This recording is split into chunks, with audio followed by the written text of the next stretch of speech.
Bonjour, ici Stéphane Boutin, coach de performance. Je vous souhaite la bienvenue sur cette vidéo de la série Perform 5.0, capsule numéro 45. Un instant. Je viens de terminer mon petit training quotidien. C'est pour ça que je suis encore en tenue d'entraînement. Et puis, aujourd'hui,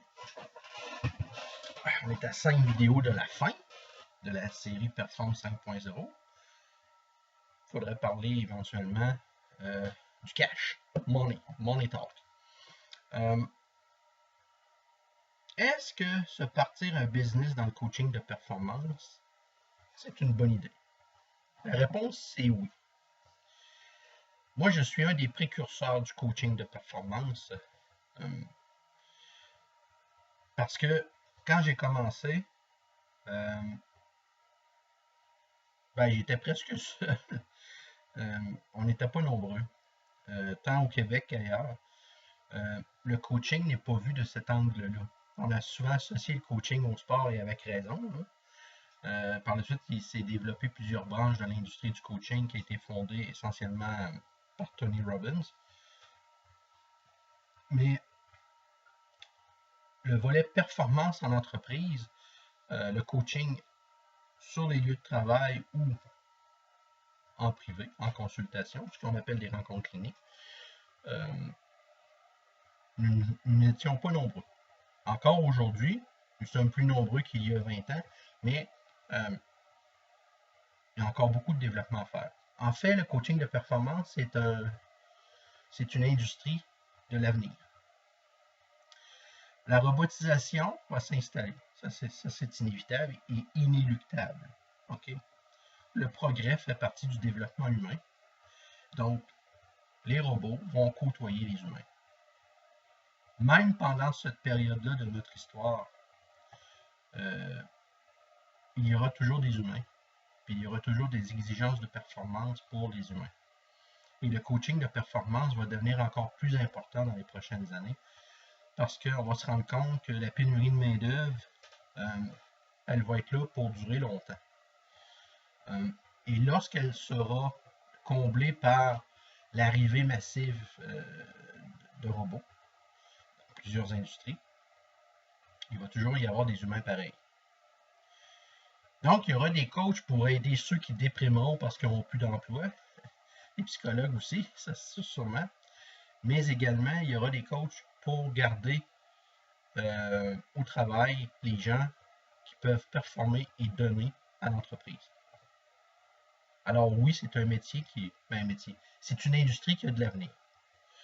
Alors aujourd'hui, se partir un business dans le coaching de performance, ça vous prend 3 choses. Okay. Au départ, ce que ça prend une grande capacité d'écoute. Ça prend beaucoup d'humilité. Et ça vous demande également un bon curriculum vitae, très diversifié dans plusieurs domaines de travail. Fait que ceux qui ont des gros CV académiques, je ne vous conseille pas d'aller dans le coaching de performance. OK? Allez dans l'enseignement, allez dans des domaines conventionnels. Dans le coaching de performance, ça prend des gens de terrain, des gens qui ont la caractéristique, comme moi j'ai, d'expérimenter pour apprendre. OK? Ils sont capables aussi au plan théorique d'accumuler un certain nombre de connaissances et de savoir. Parce que le coaching de performance, c'est celui qui doit être au courant des dernières avancées en neurosciences. OK? Le coaching de performance, j'ai fait une vidéo là-dessus il y a quelques semaines. Les neurosciences puis le coaching de performance, ça va ensemble. OK? Elon Musk est en train de développer beaucoup son entreprise Neuralinks, qui va se spécialiser dans des outils qui pourront supporter la capacité mémorielle et intellectuelle de l'humain. Qu'on veut greffer des puces ou des choses comme ça. Ça, c'est inéluctable. Je ne prône pas le transhumanisme. Ça ne fait pas partie de mes valeurs. Mais il y a beaucoup de choses sur cette terre qui ne font pas partie de mes valeurs et que c'est inéluctable parce que c'est lié au développement humain. OK? Je veux que ce soit clair. Moi, je suis catholique, donc j'ai des valeurs catholiques. Mais je ne peux pas empêcher les gens de faire ce qu'ils veulent. Et je n'essaierai pas non plus, par la force, de convaincre les gens de mes croyances. Je n'aime pas qu'on le fasse pour moi et je ne le ferai pas aux autres. Donc, on appelle ça la règle d'or. Mais il faut en parler. Il faut en parler. Le transhumanisme, ce sera une branche future du développement humain. Bien, futur, c'est déjà en branle. Qui va faire en sorte qu'il y aura beaucoup d'humains qui vont se transformer par différents gadgets et outils que l'industrie va emmener. Donc, performance, le coaching de performance, c'est certain qu'il y a un avenir. Parce qu'il y aura des humains qui vont refuser le transhumanisme. Dans la société du futur, le libre choix va exister. Il y aura des gens qui vont rester des artisans du travail, puis il y aura des gens qui seront des super producteurs du travail. Okay? Et ça, c'est un peu comme aujourd'hui, il y a des gens qui travaillent à la forge encore, mais il n'y a plus essentiellement beaucoup de forgerons, mais il y a encore des forgerons, okay, pour faire de l'artisanat, des choses de même. Dans certains secteurs de l'industrie, il va y avoir, tout dépendant des industries, il va y avoir encore besoin de ces artisans-là du travail pour faire certaines tâches. Okay. Puis aussi, apporter un volet humain aux entreprises. Donc, le coaching de performance que ça prend, ça vous prend une personne qui est capable d'apprendre sur le terrain, qui a un bon curriculum vitae en termes d'expérience de travail dans différents domaines. C'est quelqu'un qui arrive et dit « Moi, j'ai fait 400 jobs dans ma vie. » Vous êtes en bonne position pour être un bon coach de performance. Il reste à évaluer votre écoute. Et il reste à évaluer aussi votre capacité à lire et à apprendre des neurosciences. Parce que vous devez être à la fine pointe. Okay? Si vous avez un volet académique dans le domaine de la santé, c'est un plus. Okay? Si vous avez été infirmier, infirmière, vous avez fait des études en soins infirmiers, si vous êtes naturopathe, ostéopathe, peu importe. Ça c'est très important dans le coaching de performance parce que l'ergonomie, puis ça fait partie des problèmes que le coach de performance peut avoir à gérer des fois, notamment lorsque la personne perd de la performance au travail parce qu'il y a une mauvaise utilisation des outils de travail ou la difficulté à intégrer les nouvelles méthodes. Des fois, c'est des questions de position. C'est aussi simple que ça, la posture des pieds, la posture du bassin, les mouvements latéraux, des choses comme ça. Le coach de performance peut avoir à observer ça et en faire part aux travailleurs en question. Donc, ça prend ça au départ. Vous devez aimer travailler. Vous devez avoir des antécédents de performance. Pas juste dans le sport. Même si vous avez des médailles sur votre mur, j'ai remporté le triathlon, bravo. Là. Mais on parle au niveau du travail, des relations de travail. Dans le milieu du travail, êtes-vous capable de performer dans un domaine en particulier? Ça serait à instaurer dans votre parcours si ce n'est pas complété actuellement pour devenir coach de performance. Deuxième chose, faire son business plan ou son plan d'affaires. Ça vous prend un plan d'affaires. Alors moi, je suis agent d'aide, je peux vous aider à faire un plan d'affaires et en plus, j'ai de l'expérience comme coach de performance, donc vous allez être bien servi avec moi. Donc, ça vous prend un business plan. Si c'est moi qui le fais, votre plan d'affaires, ben, il va être groundé sur le réel, à partir des chiffres que je connais. Et donc, vous allez avoir quelque chose sur lequel vous pourrez reposer pour développer votre entreprise dans les 2-3 prochaines années. Okay? Le plan d'affaires ne doit pas être sur 5 ans. Il doit être au plus 3 ans, parce que c'est là qu'il y a le risque que vous abandonniez ou pas. Là, attendez-vous pas de vivre du coaching de performance dans 3 ans. Okay? Voyez ça comme un revenu subsidiaire, un revenu passif.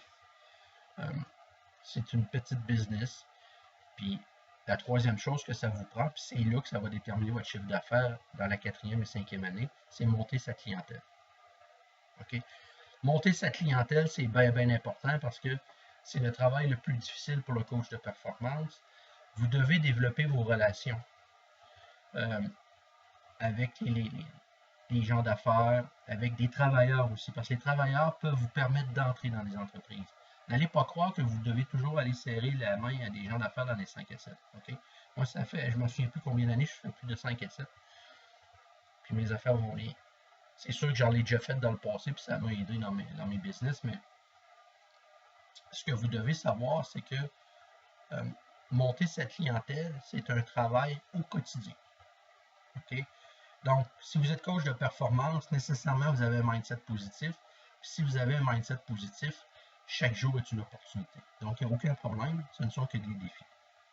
Donc, pour résumer, ce que ça prend pour partir un business dans le coaching de performance, ça vous prend des qualités personnelles, l'écoute, l'humilité. Okay? Si vous êtes une personne de nature arrogante qui voulait planter les autres et dominer les autres, vous n'êtes pas dans le bon domaine. C'est en fait le contraire. Humble ne veut pas dire faire pitié. Humble, ça veut dire vous vous mettez en position d'être accepté par l'autre parce que vous devez l'écouter. Donc, vous ne devez pas lui faire peur, puis vous devez être indulgent envers lui et envers vous aussi, d'une certaine façon. Donc, capacité d'écoute, humilité, ayez un bon CV au niveau des expériences de travail. OK, les expériences académiques, comme je vous disais, si vous avez un plus dans le domaine de la santé, ça, c'est certain que ça va venir vous aider en coaching de performance. Parce qu'il y a beaucoup de gens qui ont des malaises physiques. Alors, le coaching de performance, ça peut être une porte d'entrée pour aider ces personnes-là au plan de la santé et là, fidéliser votre clientèle à long terme. Au début, vous n'allez avoir que des prospects. Donc, ça vous prend un bon cursus au plan des expériences de travail. Comme je vous dis, si vous êtes comme moi, vous avez fait toutes sortes de travail dans votre vie qui n'ont aucun lien, parce qu'il y a des gens qui ont un cursus qui vont tout le temps dans le même domaine.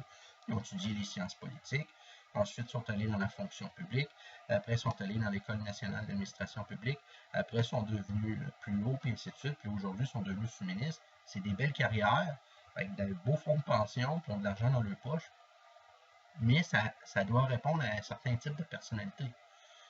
Moi, je ne suis pas de ce type de personnalité-là. Moi, pour moi, la performance, c'est important. Donc, je ne recherche pas la sécurité dans la vie et je ne recherche pas quelqu'un qui doit me donner ses ordres pour faire de quoi le lendemain matin. OK? Je suis capable par moi-même. Donc, habituellement, ces gens-là sont un peu comme moi. Ils ont des CV éclectiques, on pourrait dire. C'est-à-dire, tu regardes ça, puis ils ont fait toutes sortes de travail. Ils ont travaillé dans un dépanneur, ils ont fait de la vaisselle, ils ont lavé des planchers, lavé des bols de toilette, ils sont allés dans l'armée. Ils ont fait toutes sortes de choses. OK? Donc, ça donne un atout incroyable lorsque vous allez être en mode écoute parce que vous allez entendre des choses que vous avez vécues, vous, quand vous travaillez. OK? Donc, plus que vous avez de l'expérience dans différents domaines, plus que vous allez devenir un bon coach de performance. Bien sûr, il faut que vous ayez des antécédents de performance. Si vous avez tout le temps été mis à la porte parce que vous n'êtes pas capable de donner un rendement, ne pas être coach de performance. De toute façon, ce travail-là ne vous attirera pas. Par contre, vous pouvez avoir peut-être été mis à la porte d'un endroit, mais par contre, dans un autre milieu, vous avez performé, vous avez aimé votre job, vous êtes devenu passionné, oui, c'est fait pour vous.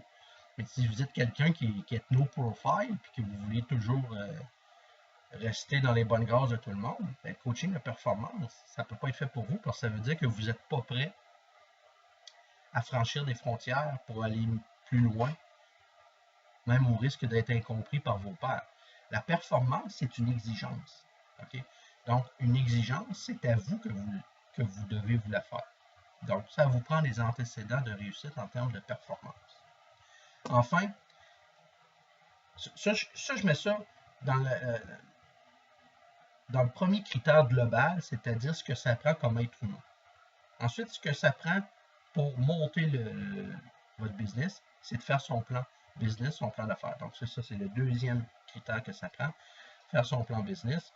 Le troisième critère, ben, s'il n'y a pas de client, il n'y a pas d'argent, c'est monter sa clientèle. Puis ça, monter sa clientèle, je vous dirais que c'est la chose la plus difficile dans le coaching de performance parce que vous allez être vu comme un extraterrestre, comme moi. C'est des mots que les gens n'entendent pas. C'est quand les gens entendent le mot coach, mais ils entendent coach dans le sens motivation, tu sais. Puis c'est vrai, là. Dans le domaine de la performance, il y a de la motivation. Mais vous, votre travail, c'est vraiment d'aider l'entreprise parce que le cadre ou l'employé recommence à performer ou améliore sa performance. Parce qu'il peut déjà performer, mais lui, il pense qu'il peut aller plus loin. Ses employeurs pensent aussi, mais il y a comme un petit bout qui lui manque. Puis là, ben, une personne comme moi, ou comme vous peut-être, ben, peut être la ressource qui lui manque. Voilà. J'espère que vous avez apprécié cette vidéo. Ici Stéphane Boutin, coach de performance. On se dit à la semaine prochaine pour la vidéo numéro 46. Bye bye.